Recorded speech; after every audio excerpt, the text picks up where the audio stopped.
Asia মহাদেশের সবচেয়ে বড় ঈদগাহ ঐতিহাসিক শোলাকিয়া ময়দান শান্তিপূর্ণভাবে সোমবার সকাল 10টায় 198তম ঈদ জামায়াত অনুষ্ঠিত হয়। এতে ইমামতি করেন মুফতি আবুল খায়ের মোহাম্মদ সাইফুল্লাহ।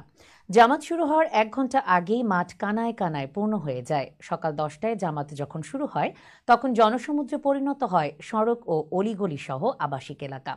লাখো কণ্ঠে আল্লাহু আকবার ধ্বনিতে মুখরিত হয়ে ওঠে শোলাকিয়া ঈদগাহ এলাকা।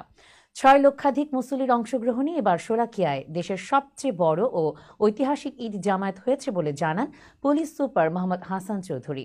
ঈদের নামাজ শেষে মোনাজাতে দেশের শান্তি, সমৃদ্ধি ও দেশের মানুষের সুস্থতা কামনা করে দোয়া করা হয়।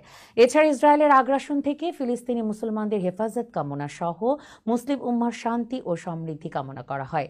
নিরাপত্তার কথা মাথায় রেখে পুলিশ, র্যাব, বিজিবি, আনসার, সেনাবাহিনীর পাশাপাশি নিরাপত্তার স্বার্থে মাঠের ভেতরে 64টি সিসি ক্যামেরা বসানো হয়েছে। এছাড়াও 6টি ওয়াচ টাওয়ারের মাধ্যমে মাঠের মুসল্লিদের গতিবিধি পর্যবেক্ষণ করে আইনশৃঙ্খলা বাহিনী।